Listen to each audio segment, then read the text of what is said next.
यानंतर खालील प्रश्नामध्ये प्रश्नचिन्हाच्या जागी क्रमाने येणारी आकृती पर्यायातून शोधा. आता पहा काय दिसते आपल्याला, 1 2 3 4 रेषेला लागून आहे, मग 3 रेषेपासून सुटते आणि उलट्या दिशेला. यानंतर पहा 2 आहे, मग आपल्याला काय लागणार, 1 पाहिजे आणि रेषेपासून सुटतं आणि उलट्या दिशेला. कुठे दिसते असं, पर्याय क्रमांक 3 मध्ये. अशा आकृतीमध्ये गोंधळ करायचा नाही, आपल्याला काय लॉजिक इथे लावता येईल त्याचा विचार करायचा आहे. इथे पहा गटात न बसणारे पद. आता चौकोनमध्ये पोकळ गोल, इथे काय आहे, 1 2 3 4 5 6 षटकोनमध्ये चौकोन.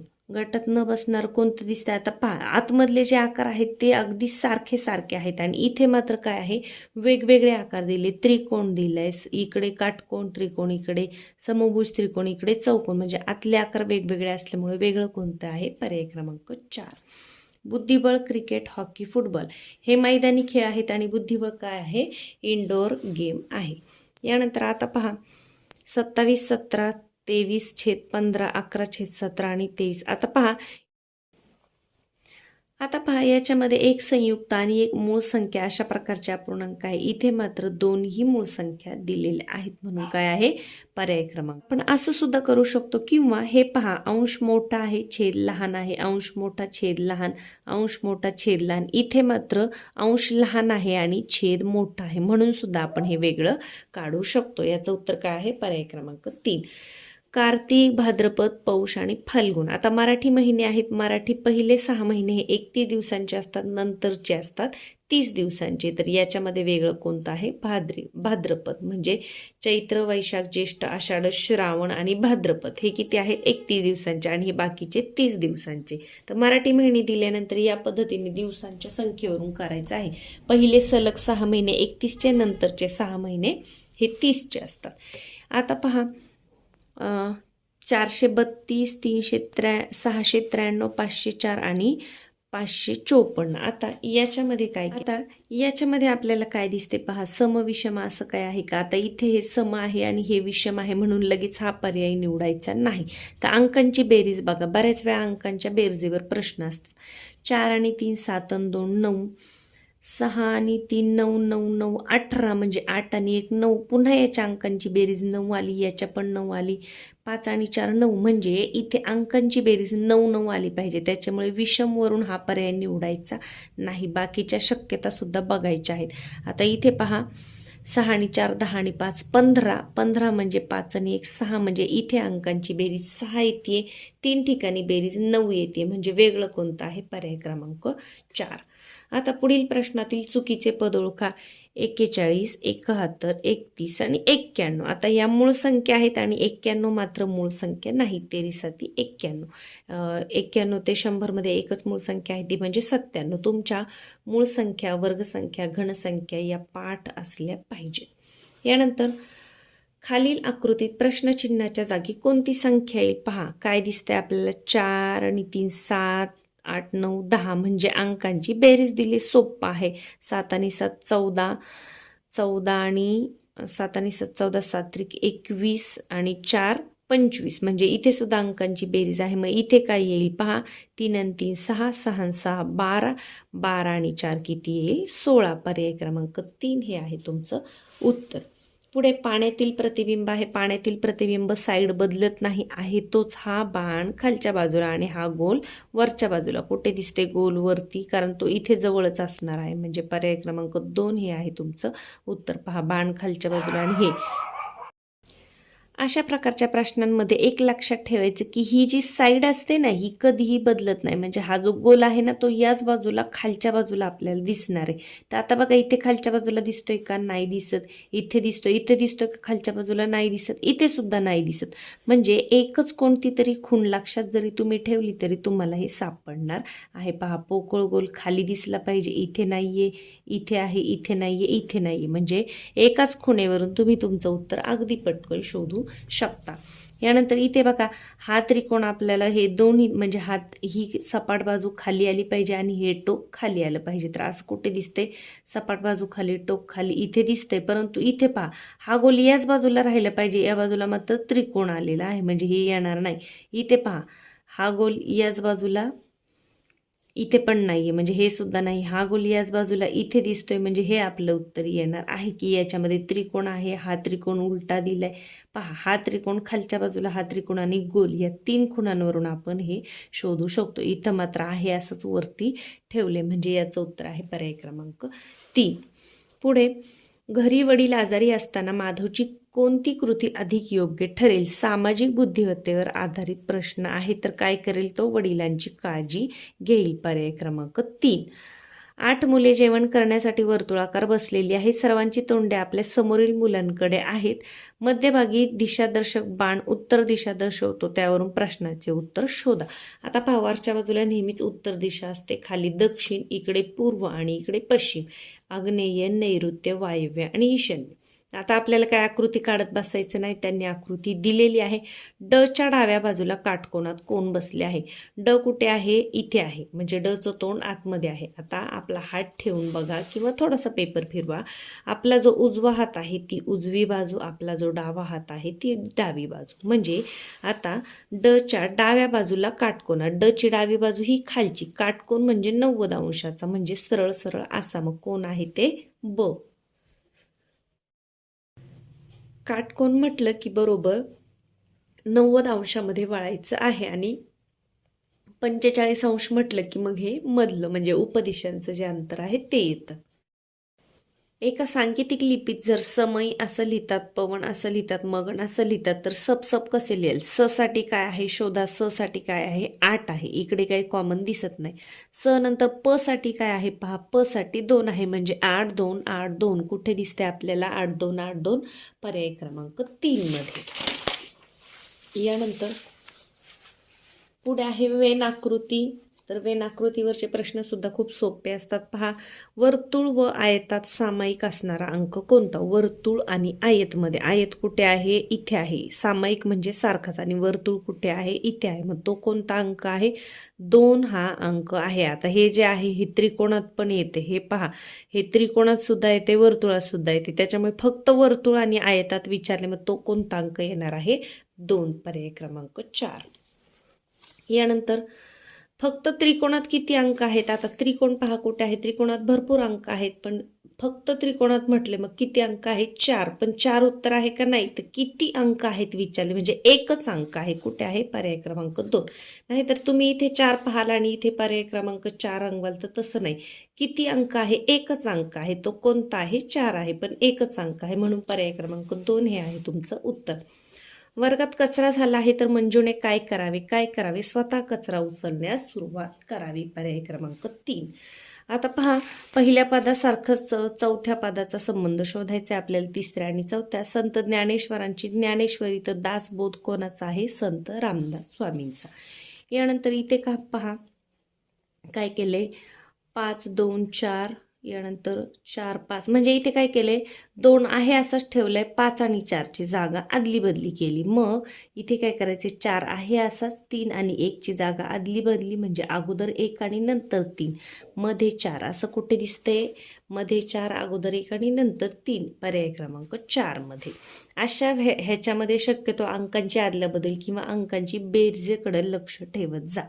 आता पहा, चौकोनामध्ये गोल भरीव, पुन्हा काय केले? गोल चौकोन हे. मग इथे काय येईल? आता जे भरीव होतं ते पोकळ केले. मग तसं ते आपल्याला कुठे दिसते? भरीव असणारं पोकळ झालेलं, पर्याय क्रमांक 4 मध्ये. या बाजूला पहा, पर्याय क्रमांक 4 या पद्धतीचा दिलेला आहे. आता काय केलं? हे आरशातील प्रतिमा केली या बाजूला. मग ए ची प्रतिमा कशी दिसणार आहे? आहे असाच दिसणार आहे, पर्याय क्रमांक 1. यानंतर पहा, आता 123 6, मग 320चं काय? आता इथे काय केले पहा, त्यांनी बेरीज जमते का? 3 आणि 3 6, परंतु 3 आणि 2 5 इथे पर्यायामध्ये कुठंही नाही. आता इथे पहा, अंकांची बेरीज वगैरे काही जुळत नाही, परंतु इथे फक्त 12 सोडून दिल्या तर 3 ची प्रतिमा 6 इकडे केली तर 0 शेवट आहे. तर या बाजूला पण आपण 0ची प्रतिमा आरशात कशी दिसणार आहे? 0 सारखी दिसणार आहे, म्हणून पर्याय क्रमांक 4 हे असणार आहे तुमचं उत्तर. आता पहा, न त ज म या अक्षरापासून तयार होणाऱ्या शब्दाचे पहिले अक्षर कोणते? कोणतं अक्षर होते? जनमत. जनमत, जनमत म्हणजे लोकांचं मत. मग पहिलं अक्षर कोणतं आहे? ज, पर्याय क्रमांक 1. आता 4 मार्चला बुधवार आहे तर 20 एप्रिलला कोणता वार येईल? पुन्हा एकदा कॅलेंडरवर आधारित प्रश्न आलेला आहे. कॅलेंडरचं जे बेसिक आहे त्याचा व्हिडिओ आपल्या चॅनलवर आहे, तुम्ही पाहिला नसेल तर नक्कीच पहा. 4 मार्चला बुधवार आहे, 4 मार्चला बुधवार आहे आणि आपल्याला विचारले कोणता? 20 एप्रिलचा वार विचारलेला आहे. आता कॅलेंडरचे प्रश्न सोडवताना काही बेसिक तुम्हाला माहीत असलं पाहिजे. मार्च किती दिवसांचा आहे? 31. 31 दिवसांच्या महिन्यामध्ये त्याच तारखेचा वार पुढच्या महिन्यात हा 3 दिवसांनी पुढे सरकतो. 30 दिवसांच्या महिन्यात 2 दिवसांनी सरकतो. 28 दिवसांच्या महिन्यानंतर तोच वार येतो आणि 29 दिवसांच्या महिन्यानंतर 1 दिवस तो वार पुढे सरकतो. म्हणजे 4 मार्चला जर बुधवार असेल तर मार्च नंतर येतो एप्रिल, म्हणजे 4 एप्रिलला बुधवार नंतरचा तिसरा वार पुढे असणार आहे. म्हणजे 4 एप्रिलला कोणता वार असणार आहे? बुधवार नंतर गुरुवार, शुक्रवार, शनिवार. पहा, लक्षात ठेवा काय सांगितलं. 30 दिवसांच्या महिन्यानंतर त्याच तारखेचा वार 2 दिवसांनी पुढे सरकतो. 31 दिवसांच्या महिन्यानंतर त्याच तारखेचा वार 3 दिवसांनी पुढे सरकतो. 29 दिवसांच्या महिन्यानंतर 1 दिवसांनी सरकतो. 28 दिवसांच्या महिन्यानंतर 0 दिवसांनी, म्हणजे तोच वार पुन्हा येतो. मार्च किती आहे? 31 दिवसांचा आहे, म्हणून वार कितीने पुढे सरकणार? 3 दिवसांनी पुढे सरकणार. 4 मार्चला बुधवार आहे तर 4 एप्रिलला कोणता असणार आहे? बुधवार नंतर गुरुवार, शुक्रवार, शनिवार. 4 एप्रिलला शनिवार. आता पहा, 4 एप्रिलला जर आपल्याला शनिवार मिळाला तर आपल्याला काय विचारले? 20 एप्रिलचा वार विचारलाय. अधिक 7 करा. 7 आणि 4 11, म्हणजे 11 एप्रिलला पण शनिवार. पुन्हा अधिक 7 करा. 18 एप्रिलला शनिवार. आता 18ला शनिवार तर 19 आणि 20. आता इथे शनिवार म्हणजे इथे रविवार आणि हा कोणता वार आलेला आहे? सोमवार आलेला आहे. अगदी इतकं सोपं आहे, पण याच्यासाठी काय करायचं आहे? तुम्हाला हे माहीत असलं पाहिजे की 30 दिवसांच्या महिन्यानंतर तोच वार 2 दिवसांनी पुढे सरकतो, म्हणजे त्याच तारखेचा वार. 31 दिवसांच्या महिन्यानंतर 3 दिवसांनी पुढे सरकतो. 29 दिवसांच्या महिन्यानंतर 1 दिवसाने आणि 28 दिवसांचा महिना असेल तर तोच वार पुन्हा येतो पुढच्या महिन्यामध्ये. तर हे लक्षात ठेवून आपण काय केलं? 4 मार्चवरून 4 एप्रिलचा वार काढला 3 दिवसांनी पुढे आणि मग अधिक 7 करत गेलो आणि आपल्याला 20 एप्रिलचा वार मिळालेला आहे सोमवार. कारण 18ला 4ला शनिवार, 4मध्ये 7 मिळवले 11ला शनिवार, 11मध्ये 7 मिळवले 18ला शनिवार, मग 19 20. 18ला शनिवार तर इथे रविवार आणि 20 तारखेला कोणता वार येणार आहे? सोमवार येणार आहे. तर कुठे आहे सोमवार? पहा, पर्याय क्रमांक 2 हे असणार आहे तुमचं उत्तर. पुढे पिवळा, गुलाबी, लाल, केशरी, निळा किती रंग आहेत? 1 2 3 4 5. या क्रमाने रंगांच्या पताका एका दोऱ्याला चिकटवले तर 52व्या क्रमांकाची कोणती असणार? आता पहा, 5व्या नंबरला निळी आहे, म्हणजे 10व्या नंबरला किती असणार आहे? निळीच असणार आहे. आता 52 भागिले 10 करा, 5 येणार. 10 5 50 आणि उरल्या 2, म्हणजे 2 नंबरची जी पताका आहे ती 52 नंबरला येणार आहे. तर 2 नंबरला कोणती आहे? गुलाबी. कुठे आहे गुलाबी? पर्याय क्रमांक 4. कसं केलं? 1 2 3 4 5. 5 आहेत. 5 नंबरला निळी, मग 10 नंबरला पण कोणती येणार? निळीच येणार. 20 नंबरला निळी, 30 नंबरला निळी, 40 नंबरला निळी, 50 नंबरला सुद्धा निळी, 51ला पिवळी आणि 52ला कोणती येणार आहे? गुलाबी येणार आहे. पर्याय क्रमांक 4.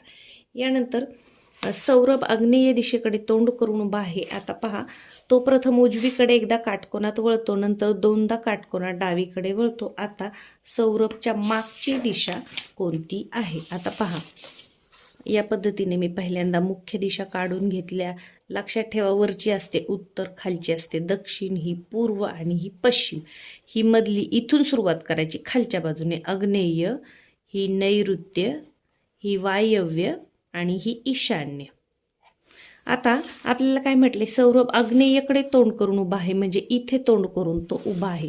आता तो प्रथम उजवीकडे एकदा काटकोनात वळतो. आता इकडे तोंड करून उभा आहे, त्याचा उजवा हात म्हणजे आपला उजवा हात, ज्या हातामध्ये माझ्या पेन आहे तो काटकोनात वळतो, म्हणजे 1 सोडून 1 हे 45 अंश माप असतं आणि काटकोन म्हणजे बरोबर 90 अंश, म्हणजे इथे तो वळाला आहे. आता त्याचं तोंड कुठे आले? नैऋत्येकडे आले. नंतर दोनदा तो काटकोना डावीकडे वळतो. आता या बाजूला आहे आणि दोनदा डावीकडे म्हणजे आता तो इकडे वळाला. दोनदा काटकोनात वळाला म्हणजे एकदा इथे, मग त्याचं तोंड कुठे आले? ईशान्येकडे. आपल्याला विचारले काय त्याच्या मागची दिशा कोणती आहे? तर ती कोणती आहे? नैऋत्य आहे. अगदी सोपं आहे. तुम्ही बाहेर उभे आहात अशा ह्याने तुमचे हात पकडा. ज्या हातात पेन आहे जे लिहितोय ती उजवी बाजू, दुसरा हात आहे ती असते डावी बाजू. उजवीकडे वळाला तर या बाजूला, डावीकडे वळाला तर या बाजूला. आणि काटकोनात म्हणजे ही मधली रेष सोडून द्यायची इथे असताना काटकोनात म्हटलं असतं तर इकडे आलं असतं. इथून काटकोनात इकडे, इथून इकडे. आणि आता इथे आहे तर काटकोनात म्हटलं की या बाजूला उपदिशांवरच तुम्ही यायचं आहे. तर आपलं उत्तर काय आहे? पर्याय क्रमांक नैऋत्य दिशा कुठे दिली आहे बघा? नैऋत्य, पर्याय क्रमांक 3 मध्ये. यानंतर एका सांकेतिक भाषेत 350 बरोबर 8 काय केले पहा? 5 आणि 3 8 म्हणजे बेरीज केली. 6 आणि 4 10 आणि 2 12 म्हणजे अंकांची बेरीज केली. सोपं आहे. तर 520 कसं लिहिणार? 5 आणि 2 7, पर्याय क्रमांक 2. पुढे मनीषा व तिच्या वडिलांच्या आजच्या वयाची बेरीज 50 वर्ष आहे. 5 वर्षापूर्वी दोघांच्या वयातील अंतर 24 होते. तर मनीषाचे 5 वर्षानंतरचे वय किती होईल? आता वयवारीवरच्या ज्या ट्रिक्स आहेत त्याचा एक छोटासा व्हिडिओ आपल्या चॅनलवर आहे, तुम्ही नक्कीच पहा. तिच्या वडिलांची बेरीज 50 आणि फरक किती आहे? 24. मग काय करायचं? जो फरक दिलेला आहे तो पहिल्यांदा वजा करून घ्यायचा आहे बेरजेतून. फरक मी 24 वजा केला. 24 आणि 6 30, 30 40 50 म्हणजे 26 आलेलं आहे. आता हे किती जणांचं वय आहे? दोघांचं, म्हणून याला 2 ने भागलं. मग किती येणार? 13 13. दोन्हीकडे 13 13. काय केलं? जी बेरीज दिली आहे त्याच्यातून फरक वजा केला. आलेलं उत्तर जे आहे ते दोघांचं आहे त्याच्यामुळे 2 ने भागले आणि मग 2 समान भाग केले. 13 13. फरक कितीचा आहे? 24चा. म्हणजे वडील 24 वर्षांनी मोठे आहेत म्हणून एका कुठल्या तरी ठिकाणी 24 मिळवायचे. मग पहा आता 4 आणि 3 7, 2 आणि 1 3 म्हणजे वडिलांचं वय 37 आणि मनीषाचं वय किती आहे? 13 वर्ष. प्रश्न काय विचारले आपल्याला? 13 विचारले की नाही? 5 वर्षानंतरचे. 5 वर्षानंतर म्हणजे 13 मध्ये 5 मिळवा, किती झाले? 18 वर्ष. कुठे आहे 18 वर्ष? पर्याय क्रमांक 1 मध्ये आहे तुमचं उत्तर. पहा, लक्षात ठेवा अशा प्रश्नामध्ये काय करायचं? जेव्हा दोघांच्या वयाची बेरीज दिलेली असेल, बेरीज आहे 50 वर्ष, त्यांचा फरक दिलाय 24 वर्ष, मग तो वजा करून घ्या. 24 वजा केले किती उरलेत? 26 उरले. ते हे दोघांचं वय म्हणून आपण 2 ने भागणार. 13 13. मग 24 वर्षाचा फरक आहे म्हणजे 24 एका अंकामध्ये मिळवत ते असतं मोठ्या व्यक्तीचं वय. म्हणजे हे काय झालं? वडिलांचं वय. आणि हे आहे मनीषाचं वय. परंतु आपल्याला 5 वर्षानंतरचं विचारले म्हणून मी अधिक 5 केले. 13 आणि 5 किती झाले? 18. तिचं वय किती आहे? 18 वर्ष. ही जर पद्धत तुम्हाला माहीत असेल तर अगदी अर्ध्या मिनिटामध्ये तुमचं हे उत्तर सोडवून होतं. आपलं उत्तर कुठे आहे? पर्याय क्रमांक 1. आणि याच्यातला शेवटचा प्रश्न आहे. वाघाला चित्ता म्हटले, चित्त्याला ससा म्हटले, सशाला जिराफ, जिराफाला हत्ती, तर कोणत्या प्राण्याची मान सर्वाधिक उंच आहे? जिराफाची असते. व जिराफाला काय म्हटले? हत्ती म्हटले. मग आपलं उत्तर काय असणार आहे? पर्याय क्रमांक 3. तर या पद्धतीने इंग्रजी आणि बुद्धिमत्तेचे जे सगळे प्रश्न आहेत ते आपण अगदी पटापट सोडवले आहेत. तुम्हाला सुद्धा याच पद्धतीने सराव करायचा आहे. डिसेंबर महिना चालू झाला आहे त्याच्यामुळे वेळ लावून प्रश्नपत्रिका सोडवणं सध्या फार महत्त्वाचं आहे. प्रश्नपत्रिकाचा सराव करत असतानाच पाढे म्हणणं, वर्गसंख्या, घनसंख्या म्हणणं, यानंतर शब्दसंपत्ती वारंवार वाचत राहणं हेही तितकंच महत्त्वाचं आहे. तुम्हाला आजच्या व्हिडिओमधल्या या ज्या ट्रिक्स आहेत वेगवेगळ्या प्रश्नांच्या, त्या कशा वाटल्या, आवडल्या असतील तर नक्कीच लाईक करा. चॅनलवर नवीन असाल तर सबस्क्राईब करा, म्हणजे अभ्यासाचे असे छान छान व्हिडिओ तुम्हाला पाहायला मिळतील. आपण काय करणार आहोत? एक मराठी आणि गणितची आणि त्यानंतर एक इंग्रजी बुद्धिमत्ता, अशा दोन्ही प्रश्नपत्रिकांचे व्हिडिओ बनवणार आहोत. एकाच व्हिडिओमध्ये पूर्ण प्रश्नपत्रिका घेतली तर व्हिडिओ खूप मोठा होतो, म्हणून प्रत्येक प्रश्नपत्रिकेचे आपण 2 भाग बनवणार आहोत. तर व्हिडिओला लाईक करायला कुणीच विसरू नका, म्हणजे जास्तीत जास्त विद्यार्थ्यांपर्यंत हा व्हिडिओ पोहोचण्यासाठी मदत होईल. धन्यवाद.